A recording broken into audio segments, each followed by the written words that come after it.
All right, guys. This is a test of your unconscious bias. So, give this gentleman um,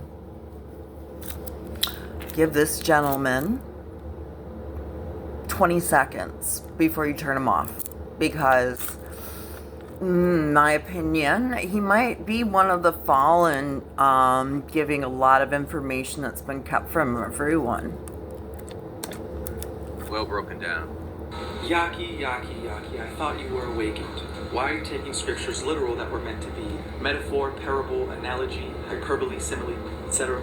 The tree of life is your spine. The Garden of Eden is your head. We were kicked out of the garden because, as within, so without. The oil starts in your brain, goes through the neck. He said we were kicked. Leaves the head, leaves the Garden of Eden, and it goes to the tree of knowledge of good and evil, which is down here. We all know that your trachea, your throat, splits into two bronchi, then those bronchi split into bronchioles, bronchos become capillaries. So from here, the tree, the trachea, it splits and branches off and becomes a tree of good and evil. You have a devil here and an angel here, but here is just God. Eden is the Macedonian word for one. Odin is the Norse mythological god. Odin is one in Russian. So Eden and Odin mean one. See, Odin has one eye because he represents oneness, which is basically non-duality. You can call it spirit, but it's source. It's basically love. It's the heart chakra. It spells ether. Earth, or all matter, comes from the ether. Earth is also a theater. This is why we have a single eye at the top of the pyramid on the back of a dollar bill. It represents pure information, omniscience, omnipresence, and omnipotence, which is all-knowing, all places, and all-powerful. This is pure information because it doesn't have a form. This is interdimensional, and it's called counter space because it doesn't take up any space. It's the non-Cartesian nexus from which all things come from and return to. Thank you, Ken Wheeler. It's the dielectric field from which magnetism and electricity become manifest. So the Garden of Eden is the garden of oneness, and we split into two. But the point is, one meaning pure positive, two meaning positive and negative, which is a state of matter. As without, as within, and as above and so below. We start off as light, and that light becomes matter, which is positive and negative, because all atoms are polarized with the north and south pole. The oil starts at your head, goes down to the root, and is supposed to come back up. That's why we're all supposed to go back to the garden. Well, there is a cherubim with a flaming sword swinging in all directions, guarding the Garden of Eden.